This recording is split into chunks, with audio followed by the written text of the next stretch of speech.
What's up, Chiefs Kingdom? Noah Gray here, tight end for the Kansas City Chiefs. Make sure you like, share, and subscribe to Josh's channel and check out showmefootball.com for more.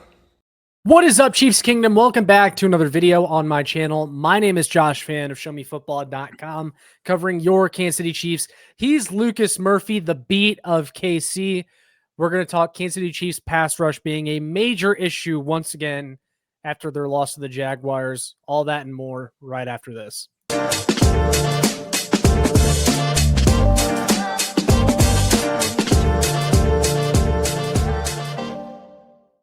Ladies and gentlemen of the Chiefs Kingdom, welcome back into another video here on Show Me Football. Before we get into the video topic, I kindly ask everyone to please like, share, and subscribe. Also, go ahead and hit that notification bell so more Chiefs fans can find this. Really helps me out. But without further ado, guys, as you can see, I'm joined by my good friend Lucas Murphy, the beat of KC. Lucas, how are you doing tonight, man?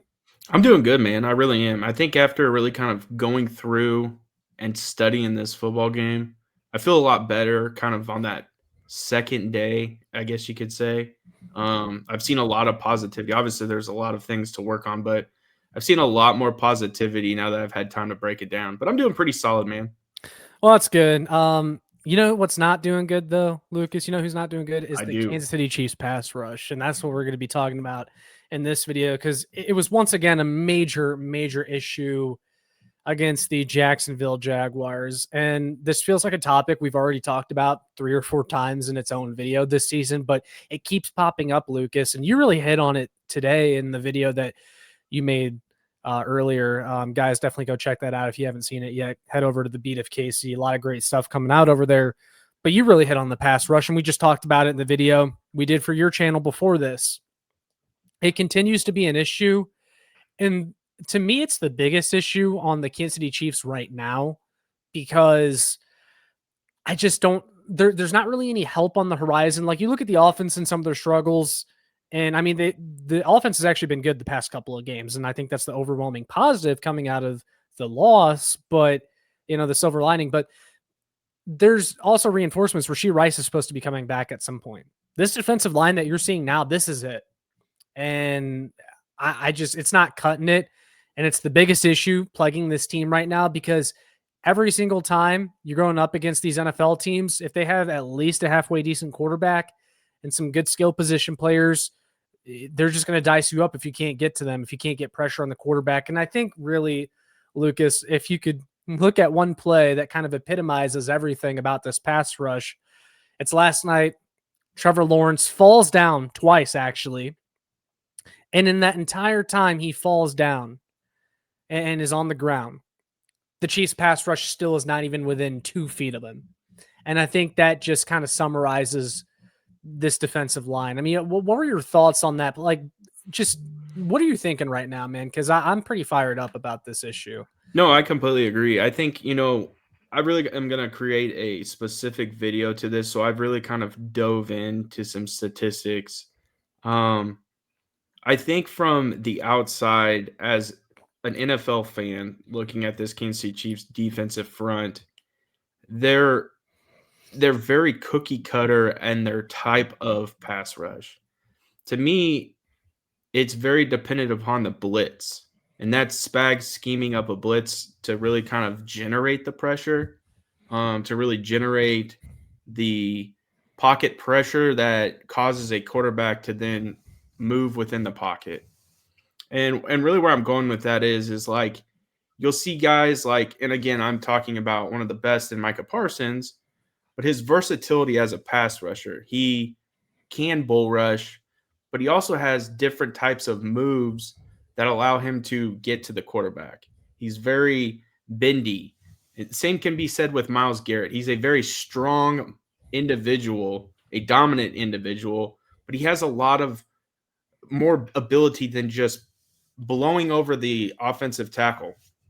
And I think where the Kansas City Chiefs struggle or is that's really kind of their bread and butter is to just make initial contact with those tackles, fan out, and really kind of encase that quarterback and forcing them to then step up into the pocket, which then they're hoping that the D tackles and like Chris Jones or Derek Nottie or whoever's playing, Jerry Tillery, those types of guys are going to be there to then kind of clean up the mess. And, you really highlighted that play at the end of the game. The one that really stood out to me the most was, and it's like ingrained in my mind for whatever reason, it was George Karlaftis. George Karlaftis, his typical, he goes and makes contact with the tackle, gets fanned out to about 2 to 3 yards out of the play. And it's something that I really noticed with Lawrence last night is he kind of adapted to that. He realized, okay, this is really what they're planning on doing. I'm going to step up, kind of bend around that tackle, kind of get around George Karlaftis, where he would typically then finish the sack there. And he just started to take off. And it got to the point where Karlaftis was gassed. He couldn't keep up. And Trevor Lawrence rushed for, I can't remember how many yards. And that really just kind of sums up this pass rush. It's the fact that it's just not innovative. And I think you really nailed it too. It's the fact that there's not a saving grace coming to really save this defense. And I think too, like we're kind of at times we're critical of, guys within the secondary. But at some point too, if you're not getting to the quarterback, and they have all the time in the world in the pocket to make decisions or peel out and make a decision, it's extremely hard for secondary guys to cover professional wide receivers or tight ends for an extended period of time. Because at that point, it becomes almost like backyard football. Where can I go to make this play happen? And that corner or that safety is having to then try to read that wide receiver tight end and really understand where they're going to go and then defend the ball. And I think it's an extremely difficult situation. And I think, again, it all comes back to your original point, this pass rush. Yeah, and I think one of the reasons why the pass rush has struggled as much as it has this year, more so, like, here's the thing. The edge position has always been one. You mentioned how Spags has his cookie cutter type at the defensive end position, and it's not really guys that have a lot of bend or athleticism or juice, as we like to call it. He likes your big, long defensive ends that can set the edge and can stop the run and play with a lot of motor and a lot of effort. But when's the last time we had a true I always call it the fastball guy. Like, who's the fastball guy that you let get in there on third down and just let wreak havoc because you know that he can get to the quarterback in 2 seconds or less, which is not something the Chiefs currently have in their other guys, which I'll have more on that here in a second, that angle. But what I was going to say is that one of the reasons the pass rush has really regressed this year is because you're not getting the same thing out of Chris Jones.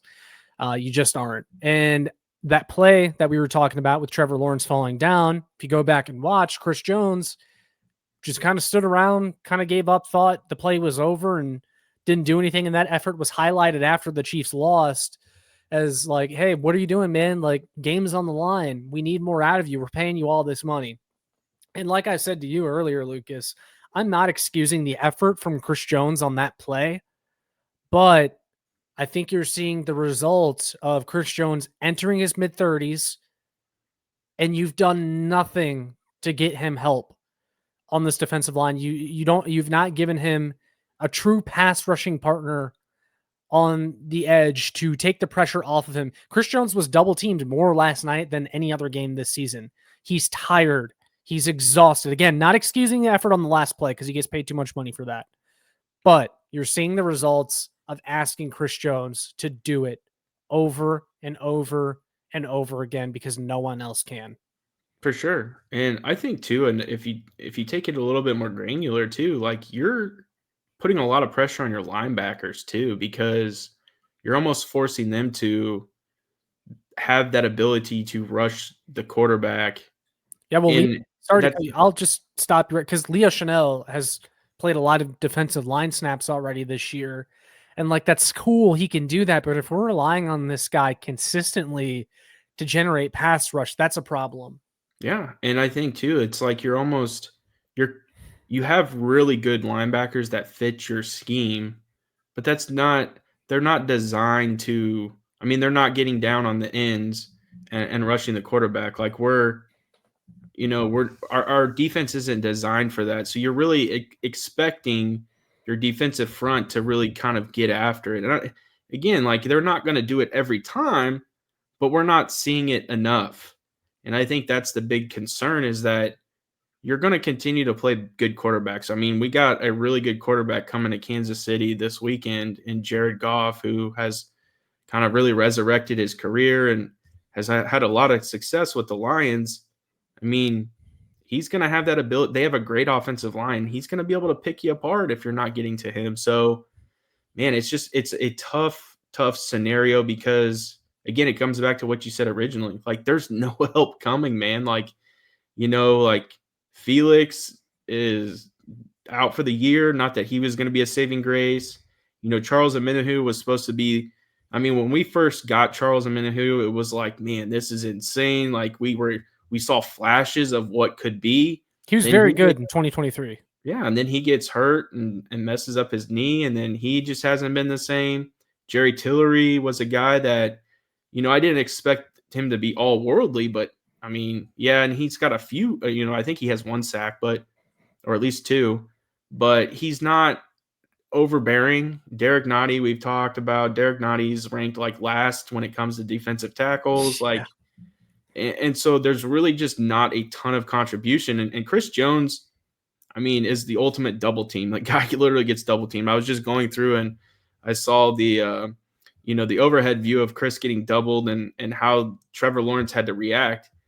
And it's like Chris is still impacting the play, but once he's double teamed and really kind of the quarterback shifts out of the pocket, that's when you would expect your DNs to be there, and they're just not. Right, and that's the thing, and that's why I always – because people are starting to say now that Chris Jones' contract not worth it because of how he's looked so far this year.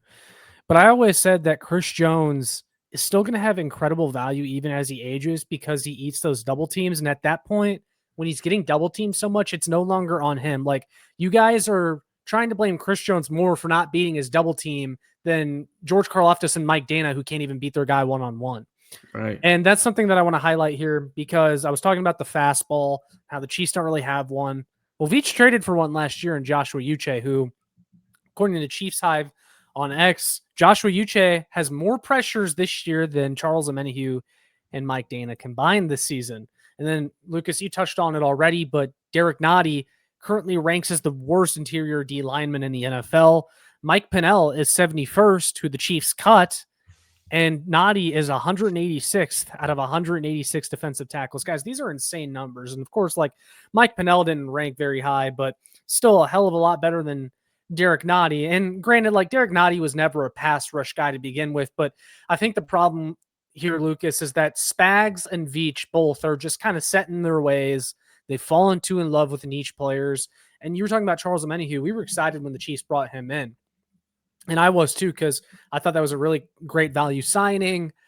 He was very good in 2023. But I think the misstep here for the Chiefs is that they signed Charles Omenihu under the assumption for this year, the 1 year deal they gave him, they signed him under the assumption that he was just going to return to form when there was always the possibility that he wouldn't. Like, I think Charles Omenihu is a great signing if he's your defensive end number 3 or 4, not a guy that you're counting on to be, your number 2 next to George Karlaftis. I don't think he's at that point. Like, and I know people are going to roll their eyes when I say this because I've made these comparisons a lot, but like Charles Omenihu is the type of guy that the Philadelphia Eagles sign as like a break glass in case of emergency player. Yeah. And the Chiefs are counting on him to be one of their top guys. And it's not a spot that you want to be in. There's a lot of players on this defensive line that would not have a starting spot or might not even be on an NFL roster if it wasn't for Kansas City. For sure. Most definitely. I do want to highlight, though, a positive, and I think that that's really kind of the scheme to which Spags, I would say, has really developed an over positive for is the fact that we do stop running backs. And again, not every team runs the football similar to, a Baltimore Ravens and Derrick Henry or a Saquon Barkley. But I mean, really one of the big things heading into that game against the Jaguars was Travis Etienne. He has absolutely just been going off this entire year. And for the fact that he really didn't do anything out of the backfield, whether it was catching or running the football, they are extremely good at defending the run. But at the same time, you're not excelling at getting at the quarterback. And when most teams are pass driven, then that's really where like you're kind of got a downside. And I mean, that's going to be interesting. And again, I'm not trying to like prep a video for the Lions, but man, you really have to think that's what's coming to Kansas City this weekend is the fact that they have an absolute insane dual-headed monster in the backfield with Montgomery and Gibbs, and the fact that they both can catch the football out of the backfield. But then you have a phenomenal receiving core to go with a good tight end in Laporta, and Goff is going to be able to target those guys. And so that's my biggest thing is, and it feeds all back into what this video is about, is if your defensive ends, really your defensive line is not forcing that quarterback to go down or make bad decisions, then you really aren't going to win a whole lot of football games. Yeah, no, absolutely. And I just think pass rush is one of those things that, can you survive the regular season without a pass rush? Sure. I mean, the Chiefs will probably still make the playoffs and everything like that, even with the way things are now. But when you get deep into January and into February, you need a pass rush in order to win. And I just don't know if the Chiefs have enough right now. And the last thing I want to talk about, and then we'll go ahead and wrap this up. But earlier today, Lucas, we saw the Los Angeles Chargers trade for Baltimore Ravens defensive end Odafe Oweh, who's one of those guys that I think fits the bill perfectly for what the Chiefs need. He's the fastball. He's an athletic freak. When he was drafted out of Penn State, he's got a lot of traits. He's the bendy guy that you want. And I know he hasn't had the greatest season this year, but last year, Lucas, he had 10 sacks for the Baltimore Ravens, and he had a higher pass rush win rate than George Karlaftis and Mike Dana combined. And he went for like a depth safety and a 5th-round pick. And understandably, maybe the Ravens didn't want to trade with the Chiefs because we've heard that a lot before. But I don't know why. The weird thing to me is they traded with the Chargers, who were in the Chiefs division. If the Ravens are waving the white flag, I'm not sure it matters, especially because Odafe Oweh is a free agent after this year. But regardless, that's the type of move that Brett Veach needs to be in on for this team. And I guess my question for you is, like, do you have faith that Brett Veach will make a move to address this obvious weakness? Because I think one of the most frustrating parts about this pass rush struggling, Lucas, is it was something that a lot of us saw coming from a mile away. For sure. That they just didn't add enough. And man, I see these other teams making moves to shore up the weaknesses. And we know Brett Veach is kind of that patient guy. He's going to go with the in-house candidate first before anything else. But I don't see it with the group that the Chiefs have. And I would love to see Veach make a move. And it just kind of pains me every time I see a move made by another team that's trying to win games. And I say Brett Veach should have been in on that. But what do you think? No, it's tough, man, because there's not a ton of options out there. And I'll provide a few that I feel like the Kansas City Chiefs, like it makes sense and from a draft capital, because that's what these players probably would really require. I don't think that they're obviously going to take players in these scenarios, but I mean, a guy like Bradley Chubb from the Miami Dolphins, right? Yeah. Like a Bradley Chubb, everybody's like, we want HN. At some point we were talking Tyreek Hill, but like at the end of the day, a guy like Bradley Chubb is not going to just continue to have success with the Miami Dolphins, who are just really going down the tube. Another guy that I immediately comes to my mind is like a Cam Jordan from the Saints. Obviously these are guys that are getting a little bit older, and we kind of talked a little bit about Veach's kind of model to what he goes after. He's not a big fan of older guys, but these are guys that are later in their career. They have experience. They're probably motivated because neither one of those guys have. I mean, Bradley Chubb might have, but Cam Jordan, outside of for years, hasn't had playoff experience. Like those guys probably have to have some motivation to come play for a team like the Chiefs. So, and it would almost be like a rejuvenation. I feel like you're incorporating a veteran presence who can provide some insight. And it's something I've always even talked with baseball acquisitions. It's like when you go to acquire a veteran guy, what are they providing your team outside of the play? A guy like Cam Jordan, Bradley Chubb are going to bring a lot of experience, a lot of motivation, and a lot of ability to educate. And I think those are the types of moves. Another guy we talked about is 39-year-old Calais Campbell down there with the Arizona Cardinals. I mean, yeah, the guy is up there in age, but he is finding a way. He's in like the top 20 in sacks. He's playing for a team that is just abysmal in the Cardinals.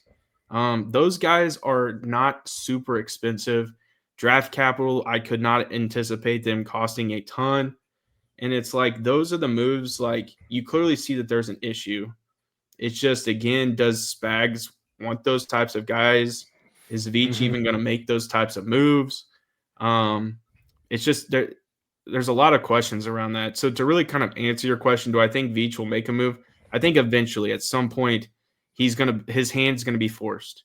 It's like blackjack. You're on the edge of getting a hit or holding, and I think he's eventually going to be forced to take the hit and try to get closer to that 21. And I really think that he's going to have to make a move. Like, there's just no question he's going to have to make a move because. And my final thing is, let's say an injury happens, right? Yeah. There's not a saving grace on the practice squad by no means. And you really don't have guys that are obviously on the team currently that are going to make a difference because they would be. Like an Omar Norman Lott, he was inactive, but I think there was some injury relation to that too. But at the same time, like, that's a guy you drafted with the intent of getting out there on third down and just disrupting the backfield. And we saw the one sack that he got against the Eagles. But outside of that, Omar Norman Lott really hasn't contributed the way everybody was hyping him up to do. And so I just don't think that dude's there. And I think Veach is going to have to make a move. Yeah, I want to see the aggression that he had last year. I mean, and those were mostly due to injuries. I'm curious to see if he'll do the same thing if the Chiefs just, suck at that position. Will it be the same aggression as when they dealt with injuries? But last year, he went out and signed Kareem Hunt, a move we thought he'd never make when the Chiefs needed a running back. He traded for DeAndre Hopkins, a move that ultimately didn't really work out. But I applaud Veach for trying in that situation. You had to. You're going for a Super Bowl. And I think just because the Chiefs didn't win last year's Super Bowl doesn't mean that aggression should stop when you have a window. I love all of the guys that you named off as potential trade candidates. Calais Campbell really makes a lot of sense because the guy signed a 1-year deal. It's like $2.5 million. Yeah, he's making nothing. Arizona sucks this year. They're last in their division. Go and save that guy. And the thing is, Lucas, they don't need a star. I think they just need a guy. They need a guy that just gives you a little bit something. Not 186. They need their Terrell Suggs move of this year. Like I said off camera.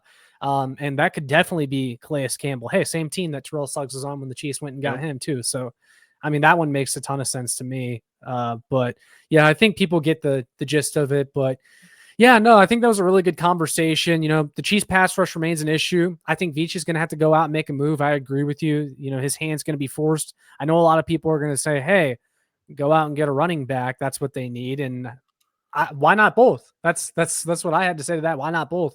Because especially if it's someone like Calais Campbell who's making nothing, you could definitely do both, but that's a whole nother conversation. But we're going to go ahead and wrap it up there, guys. So definitely let us know down in the comments below what your thoughts are. If you think the Kansas City Chiefs need to address their defensive line problem sooner than later, definitely let us know. Make sure you like, share, and subscribe so more Chiefs fans can find this. Check out my work on showmefootball.com.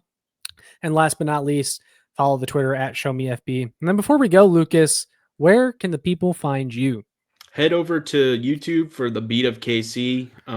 Likewise with Twitter and also TikTok. I'm trying to get the TikTok going. And it's been really kind of a positive thing. So head over to TikTok, hit that follow button, and you'll get a lot of content for sure. There you guys have it. Definitely go check Lucas's stuff out. Everything will be in the description as always. We just did a video over on his channel. You guys are not going to want to miss it. So turn on notifications for him as well when that drops. But that's all we got for you guys in this one. We'll see you all in the next one. And as always, go Chiefs.